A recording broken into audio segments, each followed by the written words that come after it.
Yeah. Okay. So when we speak of syncretism, we're talking about, generally speaking, a mixture of two or more things.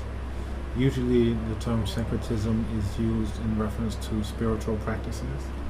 Now, you have different environments in which the syncretism can take place, and different things that can cause it to take place as well.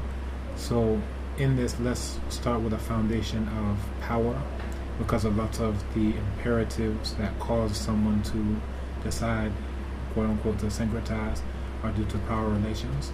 So one could be due to force, right? So that one should be very clear. If you don't syncretize, I'll beat you or I'll whip you or any of these types of things. Then you also have coercion, is just short of force. And then underneath that you have influence. So because you hold me in high esteem, that's why you're going to do it. And you have manipulation.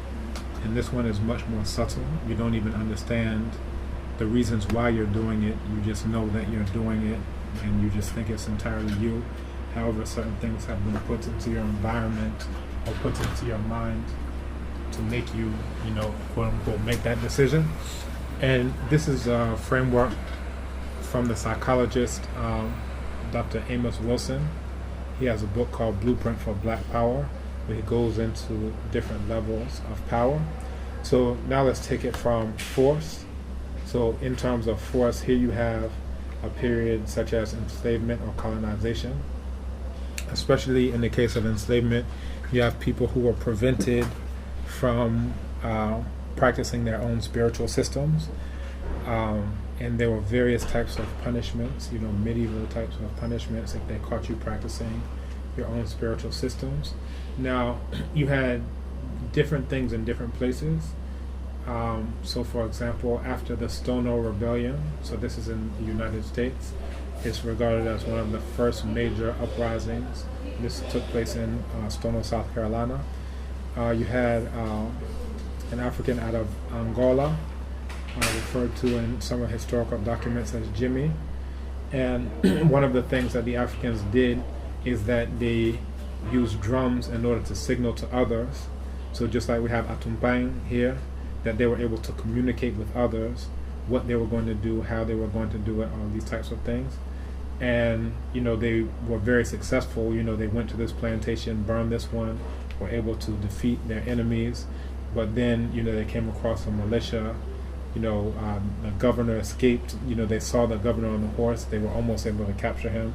He escaped. They summoned a militia, and then they were able to suppress the rebellion. And one of the outcomes of this are what are referred to throughout times by different names, sometimes called the slave codes, black codes, etc. But basically what happened is that they outlawed various types of things. So because they realized that the role drumming had in terms of being able to communicate, let's assemble Mun Kantwa and Mun Kantwa and Mun Kantwa. They wouldn't know what that is. They say, oh, they're just drumming. But they're saying, get ready for battle. So these were some of the things.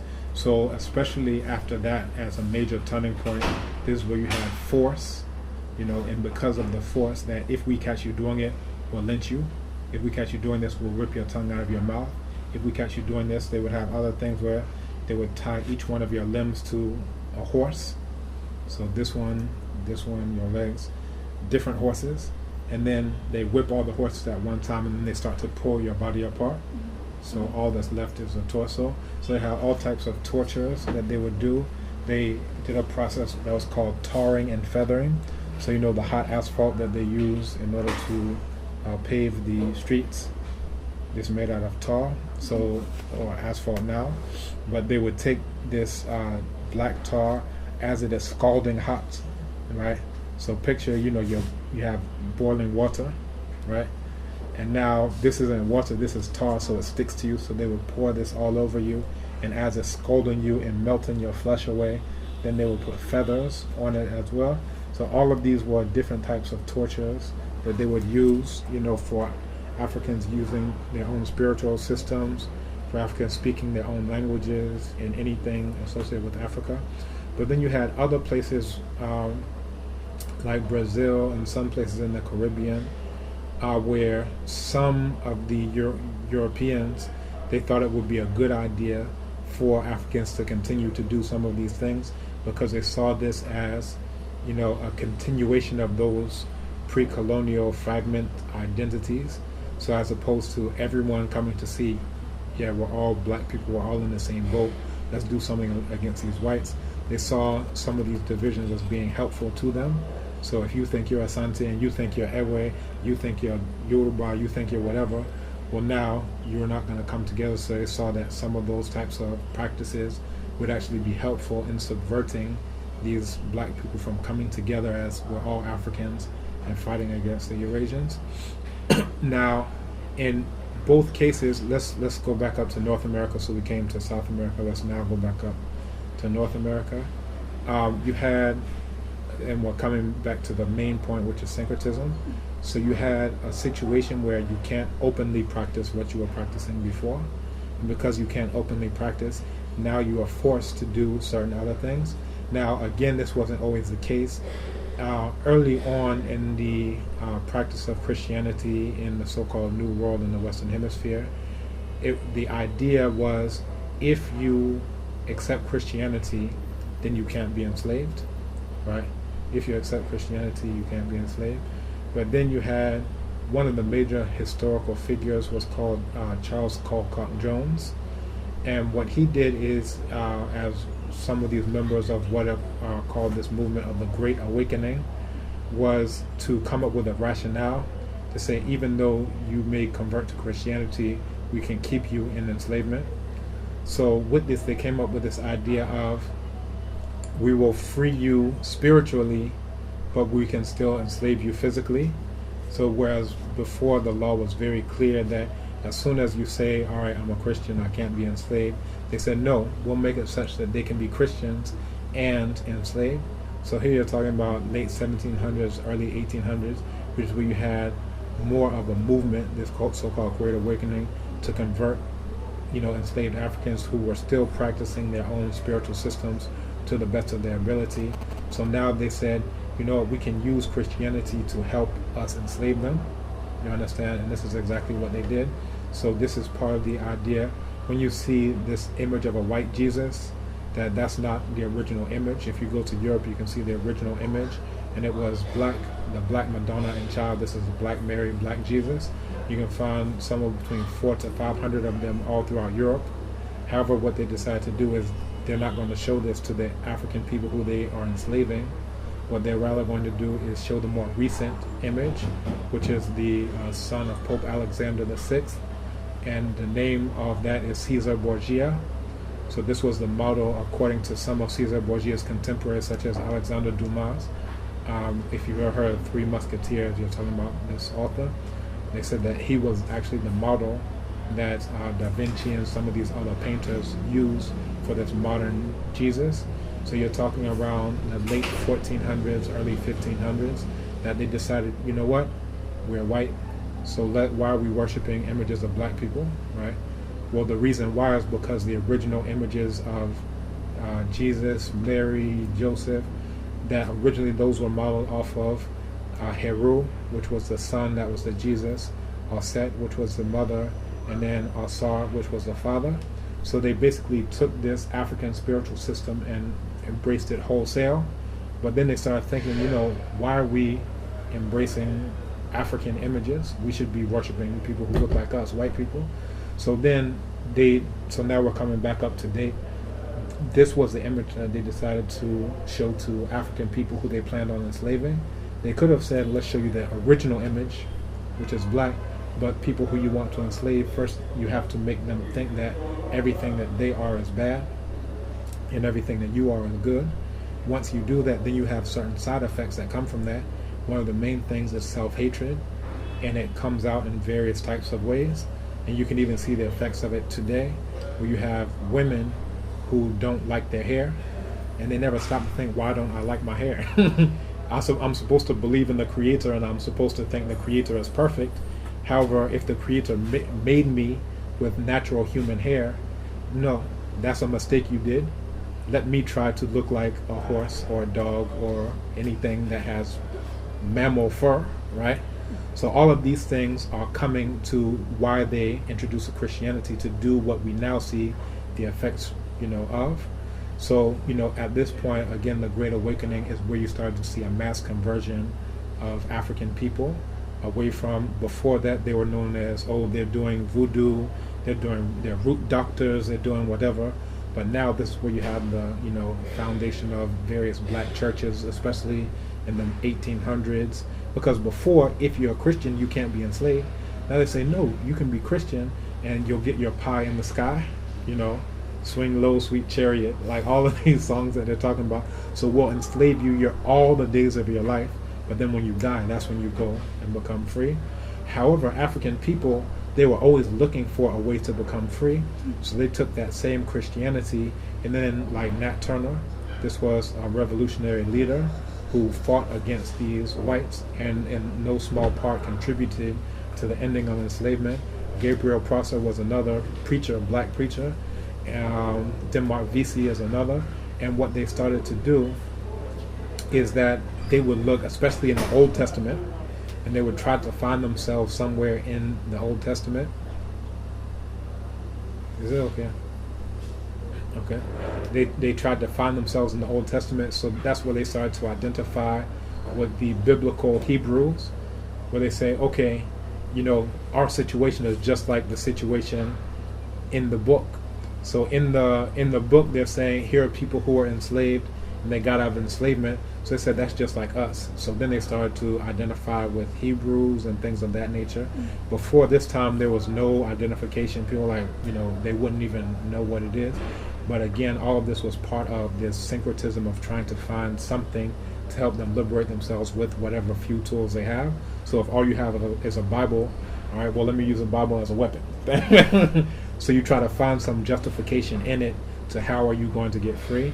And really, that's why African people really gravitated towards the Old Testament, because it has more themes about justice and all these other things, whereas the New Testament is more like turn the other cheek and those types of things. The ones like justice are the ones that black people like. It's unjust that they're whipping me every day, that they're raping my woman, that they're raping me, that they're sodomizing my children. This is unjust. So all of this is coming back to, because of force, that now makes people to try to find different ways to preserve the things that they were doing before in their own best interest, but to hide it in such a way enough that your enemies aren't going to be able to kill you because you're still holding on to what you were doing. So you had what were called ring shouts, which is basically the same thing as a akom, right? So the people would come together, they would dance, and they're saying they're getting the spirit, the Holy Spirit, all these possessions. You hear people talking in tongues, and they would use that to cover the fact that they're still speaking their own African languages, right? So, and this is what's so ironic, that here in Ghana you have people who still know their own African languages, but then they start babbling, pretending like they're talking in tongues. Like we were doing it so that we could actually speak our own languages and to hide it so that the whites couldn't rip out our tongues like they were doing. But here people are doing it, they're imitating what black people over there were doing, but it's like, no, you could actually speak Chi. No one's going to whip you if you speak Ga, if you speak Ewe. But anyway, that's the whole idea, is trying to be able to do something. So then you have force. Now, usually in terms of force, they would make an example of, some or several of the Africans. If you're caught doing something African, then they would make an example of you. They would cut your head off and put it on a pole. They would, rape your woman. They would sodomize you in front of everyone.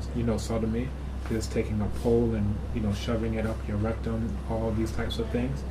But because it wasn't advantageous to do that to every single person on the plantation, this is where they use the second form of power that we mentioned, coercion. Now, in terms of coercion, this is the threat of force.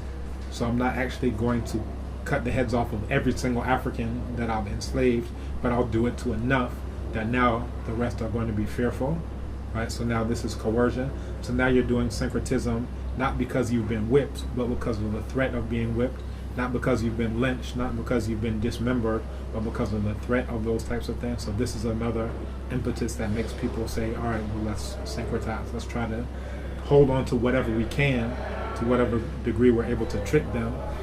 But, we have to do something. And what you find, let's come back down to Latin America, is that as they were doing this syncretism, you would have them meld their own abosom or orisha, that's the Yoruba tradition, to the names of different saints. There's a song in Portuguese. It says, "O nego religioso dentro de casa tem seu gonga." And it's the religious black man. Inside of his house, he has his gonga drum, right? So it's like you can't play it outside, but inside, I'm going to keep my own drum. So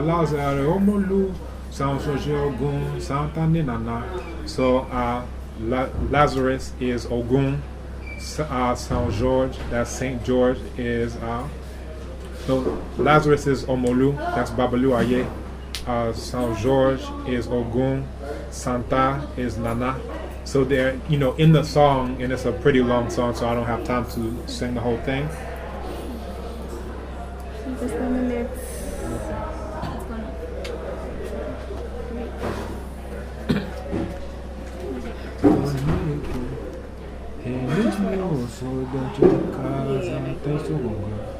That's what did you say?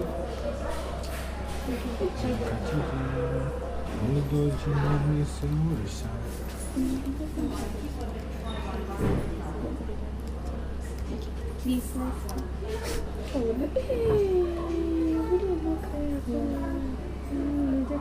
Okay, it's fine. Sorry. Are we okay? Yes, please. Okay. You're recording me now? Yeah. Not now. As in when you start. Okay, hold on. I want to find this song, so pause until. Okay. It's actually worth playing because what it does, it goes through what the names of the saints are and what the names of the Orisha, that's the Yoruba tradition, what each one of those are. And it's very profound. This is what they play for what's called capoeira. And capoeira is a combat science that they use to be able to defeat the Portuguese and ultimately end enslavement. They were able to fight off the Portuguese. And this is one of the songs that commemorates some of that history. The song. There we go. Hi,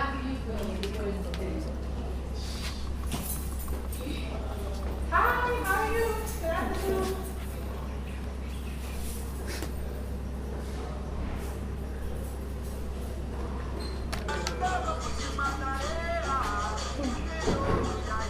Hold on.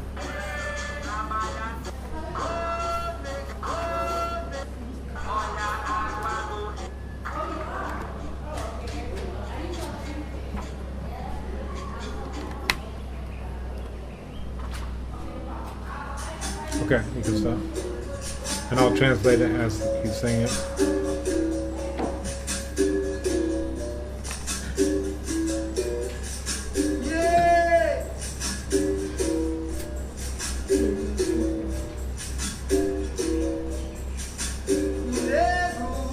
So the black religious, inside of his house, he has his gonga drum.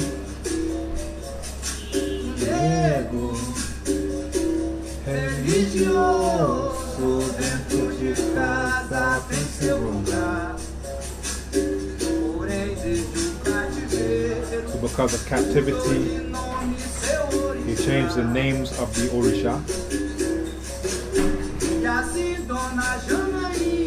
So therefore, Dona Janani is the saint of conception, the lady of conception. Oshun is Candace. Oshosi. Saint Lazarus is Omolu. Saint George is Omolu.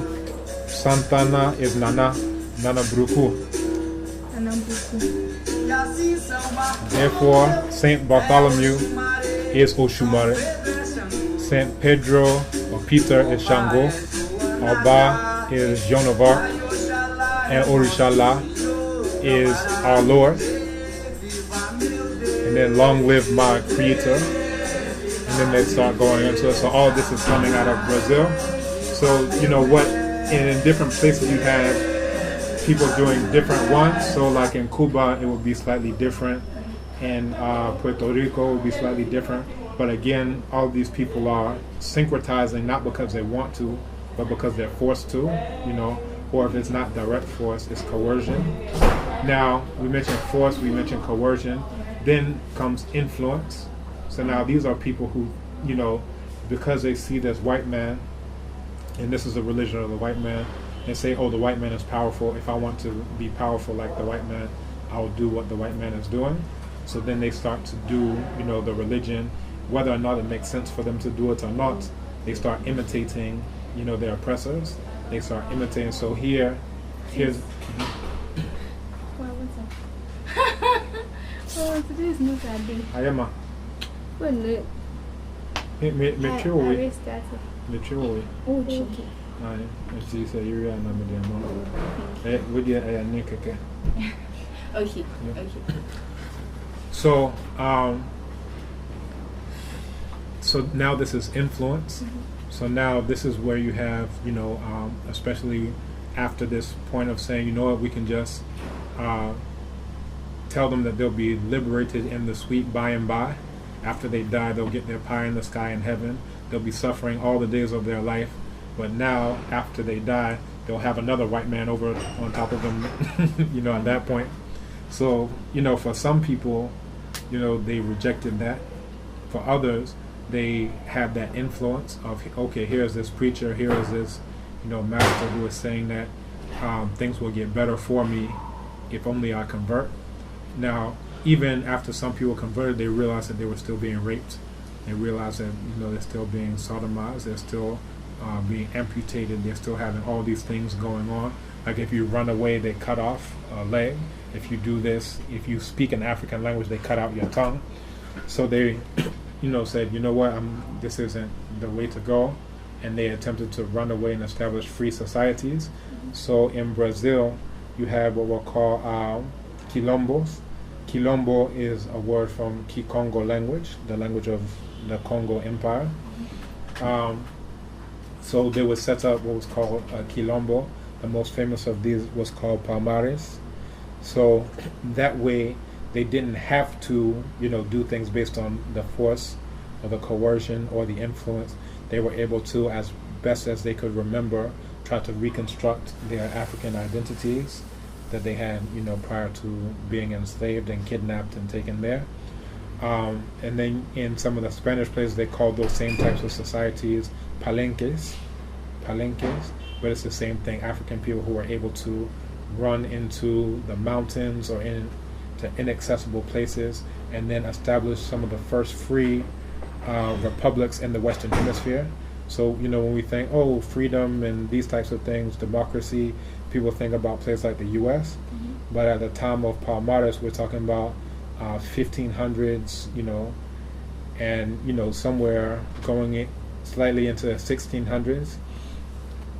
And these were the first free republics in the Western Hemisphere, because at that time, what would later become the United States was still an enslaving empire. And as many people don't know, it's still legal to practice slavery in the United States. According to the 13th Amendment, it says slavery shall not exist unless after you've been convicted of a crime, right? So they worded it in such, as a matter of fact, a documentary just came out about this, and I wrote a paper on this last year, that they were very clear that they were wording it in that way so that they could go back and enslave the black people again. So anytime it's time to pick cotton, they will arrest you for sitting there. And now you're still legally enslaved, you're working for free, right? So there's you can look up Worse Than Slavery, a book called Worse Than Slavery. You can look at a documentary called Slavery by Another Name. But, at the time that these, white people were still enslaving African people, we were setting up free republics. We were setting up places where people could come to and be free. So you found this in, Latin America. We mentioned Brazil and some of the Spanish places. There's one of the leaders of a rebellion in what's now Mexico, Gaspar Yanga, was one of those who was able to set it. So these are people who are saying, we don't want to do this syncretism type of thing. We don't want to live under this European hegemony. We want to be free. So to be free, we're going to get out from under your hegemony. And then, so we've looked at influence. Influence is basically like saying, because whites are powerful, I'll do whatever they say do, right? You're taking authority to be the truth, right? You don't care, or you don't have the luxury of saying, I'm going to stand on what's true. You're just saying, because I'm in this situation, I'll just do it. And then you have manipulation, and this is the highest form. This is what we're dealing with even now today. This is where people will, just say, I'm seeing that all of the rich people are in Christianity, right? So if I want to be rich, guess what? Right, so it's not necessarily anyone telling you have to do it, but you see a billboard, and here's this preacher who has, his three-piece suits, and, he's standing in front of a Mercedes-Benz, and so all of these things that are surrounding you and put into your environment are all put there. And again, all of it goes to ultimately enrich the same white people who introduced it to you in the first place. So now, once you want to do all the things like this rich preacher man does, where do you go to get your preacher man Mercedes-Benz? Who do you pay for that? Where do you go to get your preacher man private jet? You understand? Where do you have to go to get your preacher man Jerry curl and whatever understand? Where do you go to get your suit and tie and your robes and all of these things enrich the same people who gave it to you in the first place in order to colonize you and enslave you, right? So they're still the beneficiaries today, and that's the whole reason. So anytime someone gives you something, they're thinking about, how is it going to benefit me? You understand? So let's look at all of the things that they took away from us. They said your language, we know that that's valuable. That's something that you can use to free yourself. So we'll take that away. The drums, we'll take that away. Your cultural practices, we'll take that away. Your spiritual practices, we'll take that away. So if they took away everything that is valuable to an African, that would make you think logically, well, why would they give you Christianity? We're taking away everything that's valuable, and therefore we're giving you Christianity.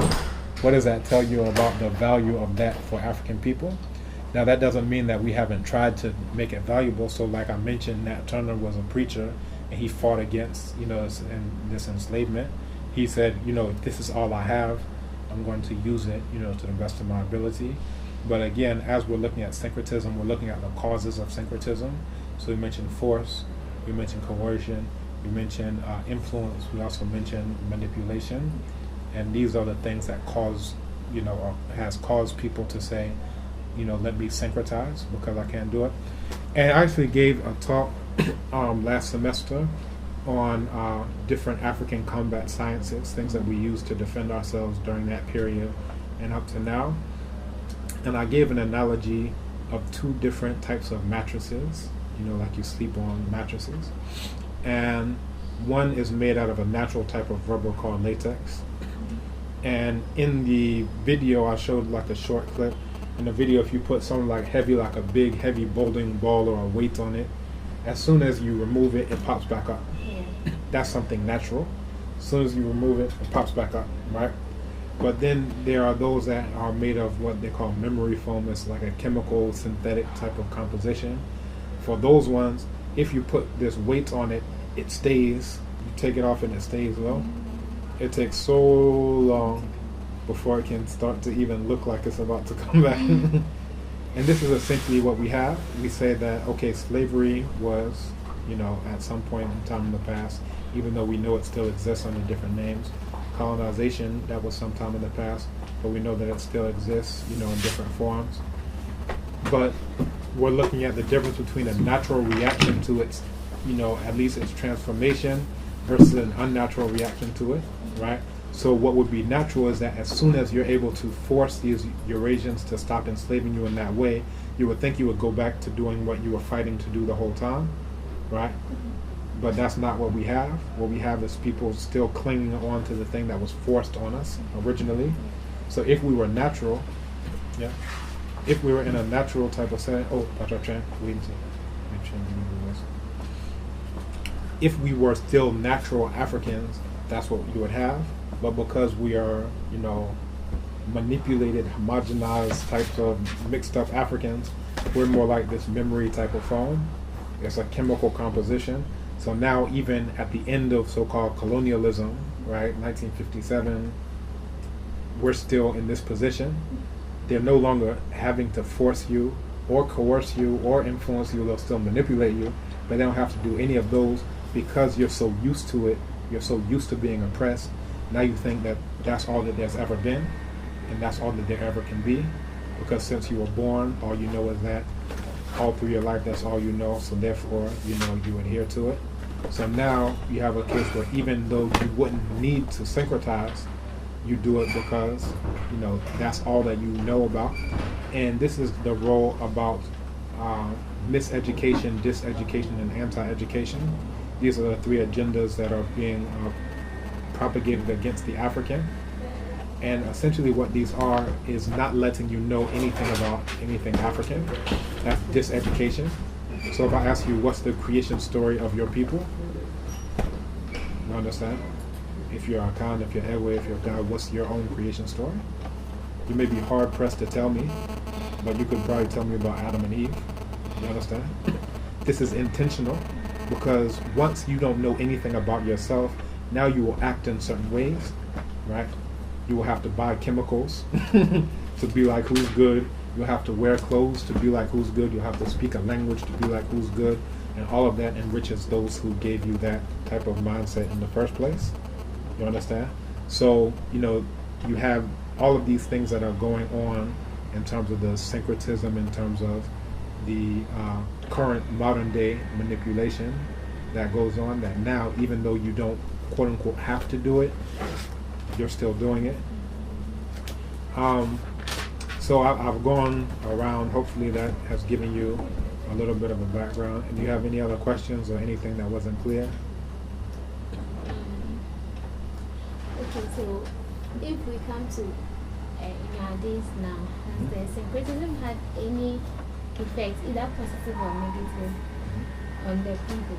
And most especially pertaining to the people of Latin America now. And then, since they are not under any force to syncretize, do you think there is any way that they can go back to practicing their own religions? The challenge with that, I'll start from that one and then work my way back to the benefits or detriments. That the challenge with that is manipulation is much more effective than force, right? You're saying they're not being forced, but it's much harder to combat manipulation because one thing is you don't even know that it's going on. You understand? If someone is forcing you, if I'm saying take this Bible or I'll beat you, the natural response is saying no you won't, and then you fight back. You understand? Coercion saying I'm about to beat you, right? So force, I'm actually beating you and saying take this. That will provoke some type of response. This one, I'm about to beat you. Even there, you see the antagonism, you'll kick against that one. Now the influence, it still has an impact, but you can say, you know what, I don't like that image, I'm going to go back. But the manipulation is much more pervasive because now you think it's you who wants to do the thing, right? I've shown you this image of Caesar Borgia every day of your life. It's on the back of every trotro. Everywhere you've gone, all you've seen is Caesar Borgia and you think it's Jesus, right? So now, you've never been taught anything other than that.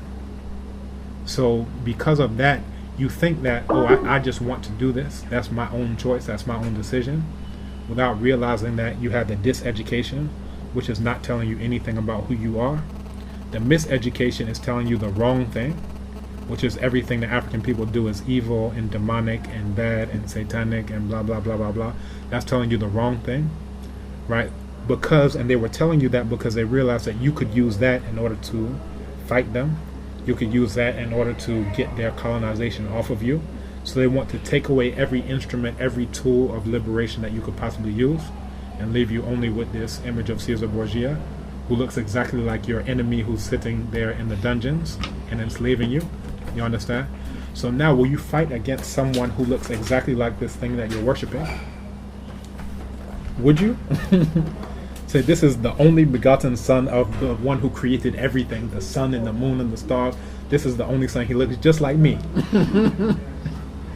Are you going to fight against me now? This is the whole point. So they're not doing it to save your soul. They're not doing it to help you. They're not doing it for any altruistic reason. They're doing it because they're saying, we're going to steal your people and use them to build up America, which is why it's so built up, and the UK, which is why it's so built up, and France and all these other places. Those people who would otherwise have been building up Africa, now they are building up America. The White House was built by enslaved Africans. You understand? All of these things that you think of when you think of these places that were built by enslaved Africans, because those were the architects, those were the engineers, they had all those skills from Africa, but now instead of building up Africa, they're building up, over there. So the miseducation, diseducation, and anti-education. Anti-education is really what comes about after manipulation. So now because you've been manipulated so long that you think that this is your own thought, oh, I just want to pray to Caesar Borgia's image, right? Now you'll fight against anyone who gives you the actual information because you're against education now. You don't want any knowledge, because the only way you can keep doing what you're doing is to live in abject ignorance, to not know anything about Africa and not know anything about what your enemies have been doing to get inside of your head. You understand? So anti-education is really you being affected by all of this manipulation. Now, we are talking about, would it be easy or would it be possible for them to get out of it now that there's not force?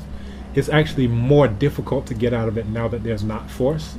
Force is the most, how would I say it, unsophisticated, of these different types of power. It's easier to get out of it when there is force because you will fight against it, which is why they had to end enslavement. Within 1 year of the British being beaten in Haiti, that's when they decided to end the quote-unquote slave trade, right? As a direct result of them getting beaten, over 12,000 British soldiers were killed, because at that point in time you had Britain and France, they were at war. So what Britain said is, what, Saint Domingue is the French colony, or former French colony. Oh, hold on one second. Ata? How was it? Oh, wonderful, wonderful. Cool. I'm doing well. I'm actually doing an interview. Some of the students here at Legon wanted to know about syncretism, so I'm trying to break some of that down for them. But yeah, I actually did want to see you. I had some questions that I didn't get a chance to ask at the interview. Are you still in question answering mode? Okay. Not right now. Right now, I'm actually still in the middle of it.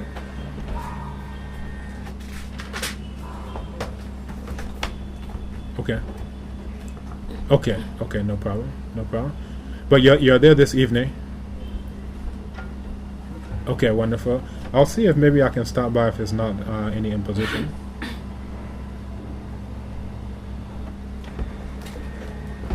Yeah, no problem. Great, that'd be wonderful. Okay, good. So welcome back. I'm glad you traveled safely. All right, take care. Bye-bye.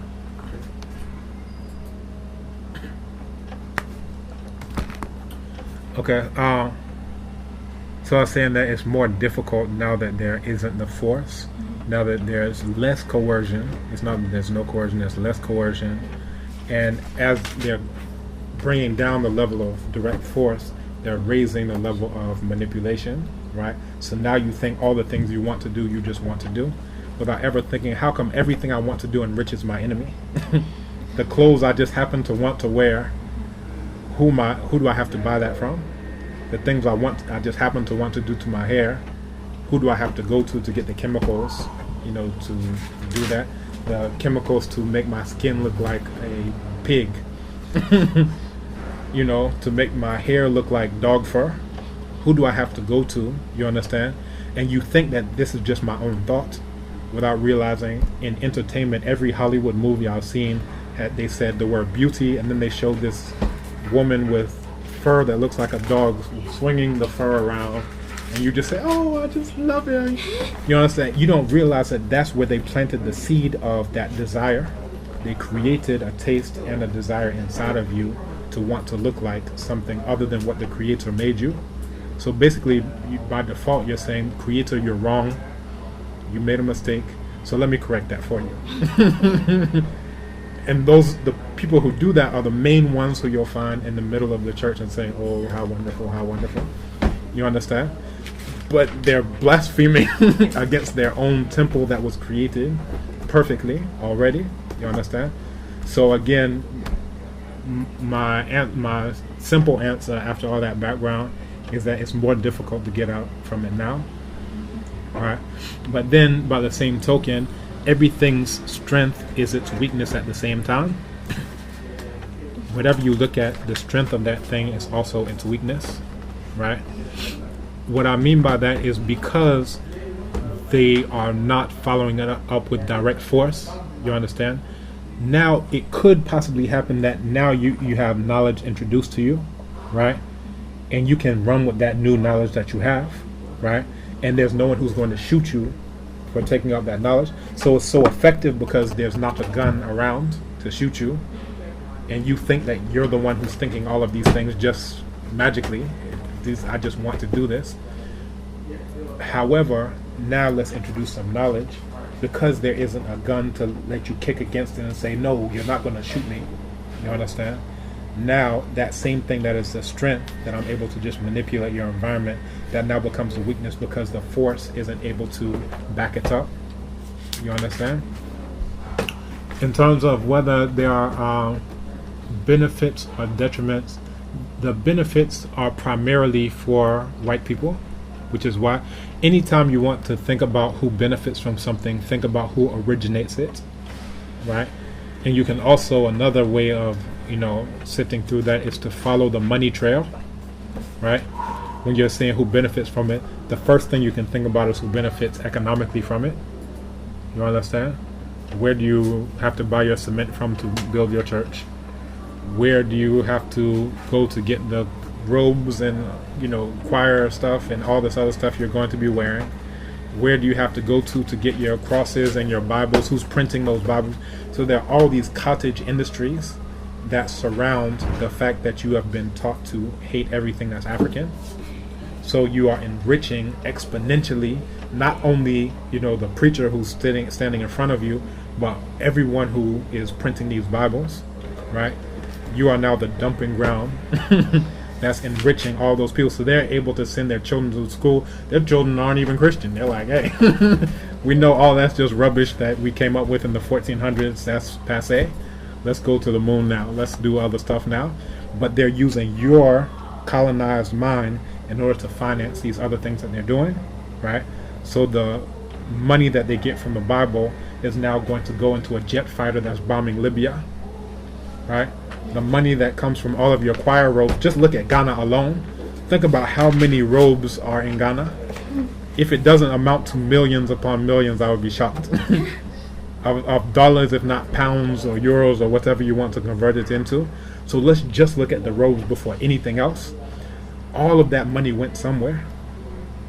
And now the money that's going there is being used by the same white people who gave you that in order to finance all the other things that you're doing. So there's a quote by Jomo Kenyatta, and sometimes it's ascribed to other people who've said it in other ways, but they say, when the white man came to Africa, they had the Bible and we had the land. They told us to kneel down and pray and close our eyes. We did so. When we opened our eyes, we had the Bible, they had the land. They were very clear on what's valuable and what's not valuable. So the land that has gold, diamonds, platinum, everything else, we'll exchange that for this paper, right? It's a tree we chopped up, put down some mythology and story tales, anantism, and now when you believe it, you'll say, oh, wonderful, I'm glad I got this, so don't mind this thing. So the thing is, sometimes you hear people say, oh, the white people are very clever or they're smart or whatever. If you really believe that, then you would have to understand, then they were smart to say, we'll give you something that's valueless in exchange for something that's valuable, right? If you want to believe that, you have to follow its logical implications of them giving you something and that's not valuable in order to take something that's infinitely valuable, right? So the main benefits go towards these Eurasians, and again, you can look at it economically. Another way you can look at it is psychologically. What type of psychological boost do I get as a quote-unquote white person when all of these black people are worshiping me? I don't know if you've ever been to rural Ghana or even urban Ghana and see a white man or woman walking around. All of the children will run out of there. They will stop eating. They will stop whatever they're doing, even if they've been starving for a week, to run after this white man or white woman. What type of psychological boost does that give to them to know that all these African people are under me? You understand? It's like I'm a potentate. I'm like my own king or queen, just by the fact that I look like the image that I gave you, right? So I'm the chosen people according to the book that I wrote.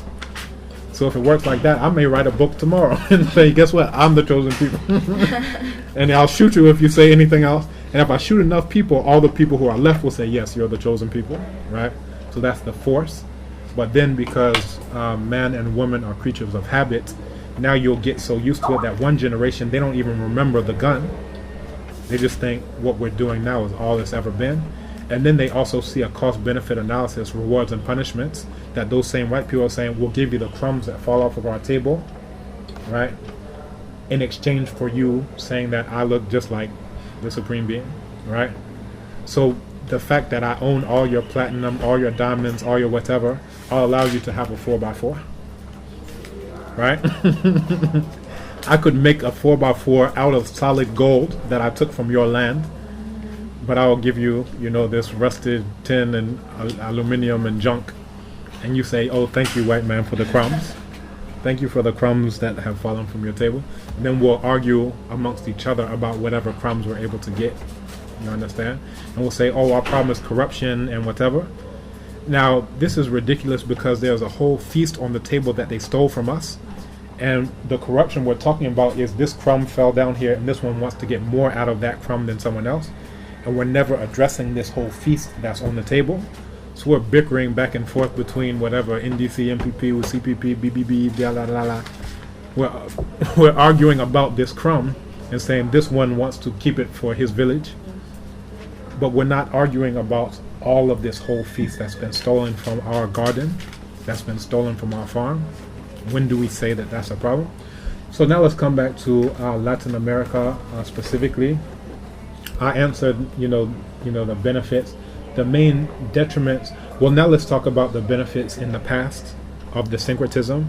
That in a lot of these places, initially Haiti, they, at the beginning of the Haitian Revolution, Boukman was one of the main leaders, and he had a quote where he said, "Throw away the image of the white man's God, who has brought us so much suffering, and listen to the voice of liberty which speaks in all our hearts." So what they were using indigenous African spirituality in order to fight against these whites, right? Now, since that time, you've had various invasions of white religion, Catholicism and everything else you can imagine. Since that point in time, Haiti started off as the richest colony in the Western Hemisphere. At that point in time, it was the richest colony, richer than what would become the United States or anything else in the whole Western Hemisphere. But as they moved away from the African spiritual system, they got progressively weaker and weaker and weaker. And this is, not to discount the economic sanctions that France had them pay the debt for themselves. They said, you used to be our property, so you have to pay for the loss of French property, right? So, again, we can see a downward trajectory from African spirituality to, as they become more and more Christian, they suffer more and more and more and more. But then, I also mentioned examples of people trying to use Christianity to get out of enslavement, to lead rebellions and revolutions and so forth and so on. In my opinion, the majority, the lion's share of the benefits come from, again, following the money trail. And, not only the economics, but also in the area of psychology we mentioned, in the area of health, because now all the chemicals that are seeping into your scalp because you want to look like, a dog or a horse or something else, now there are health effects that come from that. Now you have fibroid tumors. So now who do you have to go to cure your cancer? You understand? Now you have brain cancer. Who do you have to go to? So they also benefit in the area of health. You understand? And we can look at every single area of human activity. We can see in the area of education. I see these books that say, who is this an image of? And it's an image of Caesar Borgia, but it doesn't have the name Caesar Borgia. It'll say this is Jesus. And if you want to get it right, you better say that. The benefits of colonization. So they're producing textbooks in order to buttress all of the lies that they've told you already. So again, you can see, the lion's share of benefits going to our enemies, and then the lion's share of detriments coming towards we Africans. And again, if you create something, you're creating it in your own best interest. So now let's look at African spiritual systems. Those were given to us by our ancestors for our own best interest. So they would have, this is a sacred grove. You understand? That ensures that for perpetuity, all throughout time, that this will be here for African people. They'll say this is a sacred river, this is a sacred lagoon. While we were doing that, the environment was fine. Now look today, everyone is Christian, and this river that used to be a sacred river now looks like a dump.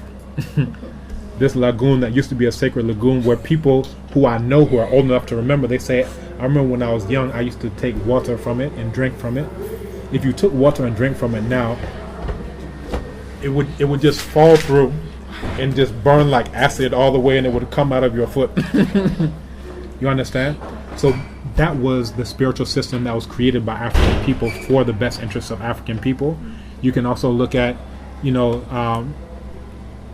according to scientists, they say hominids, this is, Homo sapiens and all the other various forms, have been in their hominid form going back to like the time of Dinknesh. This is what they call Lucy, right? The mitochondrial Eve and all these other ones.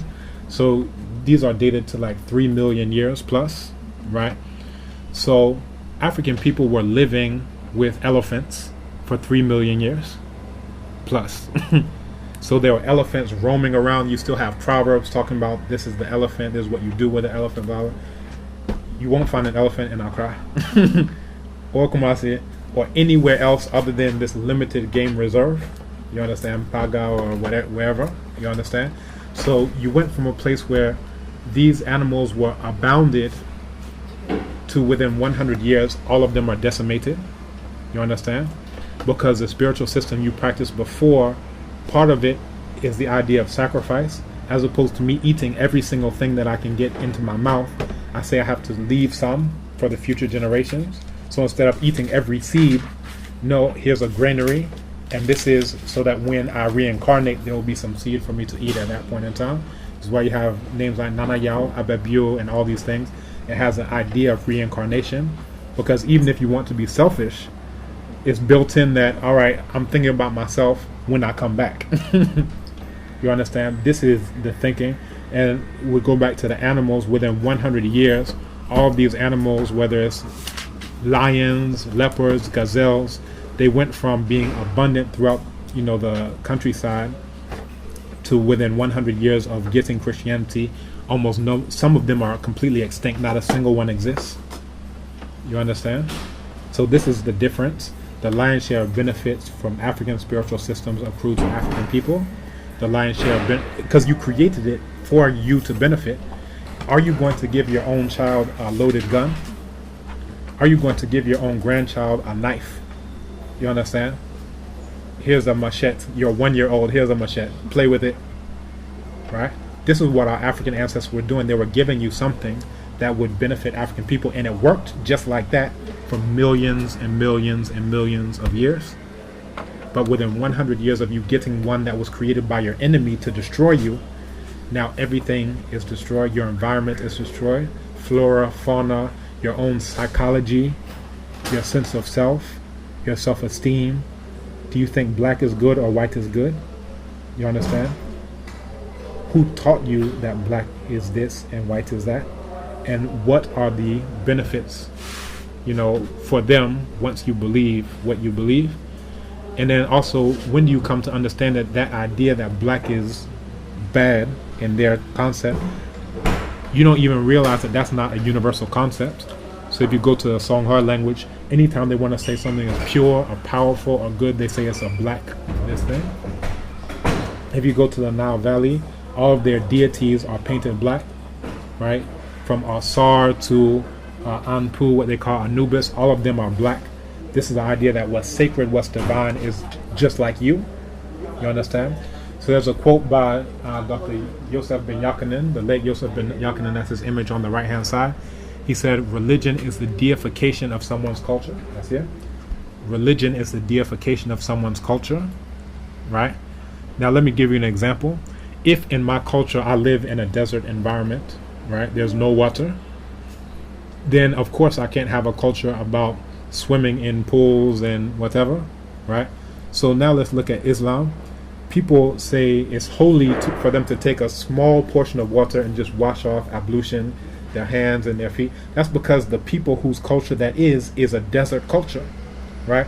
Now how does that fit for people who live near the river Pra? They have rivers all around them, you understand? So what's in my culture is that on my krada, which is my soul day, I go and bathe in that river, you understand? So whatever culture you come from in that environment, what's around you is sacred. So if you come from a desert, now you say everything that desert people do is sacred. And even if you live in a place where water is abundant, you still have to act like you're in the desert. I hope you're following along. So these are some of the things that we can think of. So again, I think I've answered all of the questions, but the benefits, the majority of them go to, Eurasians. That's why they gave it to you, so that they could benefit, and they still do benefit in very concrete ways.